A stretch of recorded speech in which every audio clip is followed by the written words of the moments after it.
Bonjour à toutes et à tous et bienvenue à bord du vol de ce 15 avril qui nous amène en 1871. Nous sommes en Afrique australe avec l'explorateur allemand Karl Mauch qui vient visiter une vaste enceinte en pierre et des murailles et tourelles en ruine. Karl Mauch n'est pas le premier à visiter cette réalisation artistique unique, cette ville grandiose qui a frappé depuis le Moyen-Âge l'imagination des nombreux voyageurs africains ou européens, comme en témoignent les légendes tenaces sur ses origines. Karl Mauch, tout comme ses prédécesseurs, est imprégné de ces légendes et préjugés européens de la fin du 19e siècle et il ne peut absolument pas croire que cette architecture ait été l'œuvre d'une des civilisations d'origine bantoue. Karl Mauch veut voir dans ces ruines les vestiges de la ville d'Ophir, évoquée dans la Bible comme étant celle de la reine de Saba. D'autres écrivains ou pseudo-ethnologues y ont vu avant lui les mines du roi Salomon, des constructions des Phéniciens ou des Himyarites de l'Arabie, ou encore plus près de nous, en 1981 par exemple, un chercheur français voyait le Grand Zimbabwe comme le résultat de l'occupation de cette partie de l'Afrique par l'Inde. C'est vous dire qu'il en aura fallu du temps aux chercheurs occidentaux pour enfin accepter l'évidence de l'origine proprement africaine de ces ruines monumentales qui constituent un témoignage unique sur la civilisation très élaborée des Shona au Moyen-Âge.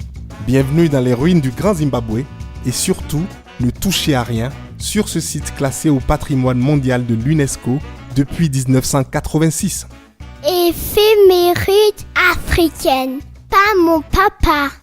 Le monument national du Grand Zimbabwe se trouve à une trentaine de kilomètres de Masvingo. Il s'étend sur près de 800 hectares entre les fleuves Zambèze et Limpopo. Le site, construit lui-même entre 1100 et 450, est divisé en 3 ensembles architecturaux. La ville haute, les ruines de la vallée et le plus célèbre d'entre les trois, le Grand Enclos. Ce site comporte d'imposants remparts de granit et de nombreuses constructions en pierre taillée assemblées sans mortier. Des statues de forme phallique ou représentant des oiseaux, laissant deviner l'habileté des artistes de ce royaume médiéval. La méthode de construction est unique dans l'architecture africaine et bien qu'il y ait des exemples de travaux similaires ailleurs, aucun n'est aussi éminent et imposant que le Grand Zimbabwe. Le terme Zimbabwe d'ailleurs, employé par les Shona, signifie maison de pierre ou forteresse et aurait été souvent utilisé pour désigner la cour du roi. Ces ruines sont les vestiges d'une grande civilisation, celle des Shona donc, entre le 11e et le 15e siècle, qui s'étendait sur des portions de territoire appartenant aujourd'hui à plusieurs États, dont le Zimbabwe actuel, le Mozambique, le Malawi, l'Afrique du Sud et aussi le Botswana. Avec une population estimée autour de 18 000 habitants, ce royaume puissant était un grand carrefour commercial, comme en témoignent les fouilles archéologiques qui ont mis à jour des perles de verre et des fragments de porcelaine d'origine chinoise et persane, ainsi que de l'or et des monnaies arabes. D'autres éléments dont des tessons et de la ferronnerie donnent une idée plus précise encore de la complexité socio-économique du bien et des activités agricoles et pastorales. Enfin, une croix en granit monumental, trouvée sur un site spirituel traditionnellement révéré et sacré, illustre aussi les contacts avec les missionnaires. Cependant, vers 1450, la capitale de ce royaume fut abandonnée peut-être en raison de la déforestation et cette migration fut le signe d'un émiettement du pouvoir politique, si bien que lorsqu'en 1505, les Portugais s'installèrent à Sofala, le pays était déjà divisé entre les royaumes de Toroa et du Mwene Mutapa, plus connu de nos jours sous le nom de Mono Motapa. Après les explorations par notre passager du jour Karl Mauch, les ruines du Grand Zimbabwe ont souffert de la recherche frénétique d'or par les Européens, parfois sous couvert de fouilles archéologiques. Pour finir, un petit mot sur les liens entre le Grand Zimbabwe et l'actuel pays Zimbabwe. D'abord, le site est le berceau du Zimbabwe moderne qui a choisi ce nom lors de son accession à l'indépendance en 1980.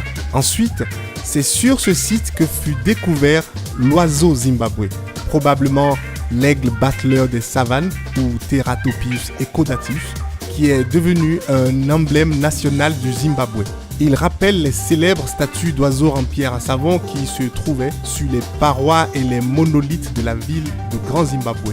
5 de ces oiseaux sculptés, découverts par des chasseurs de trésors, furent emportés en Afrique du Sud par Cecil Rhodes, dont nous explorerons l'influence dans le prochain épisode de ce podcast.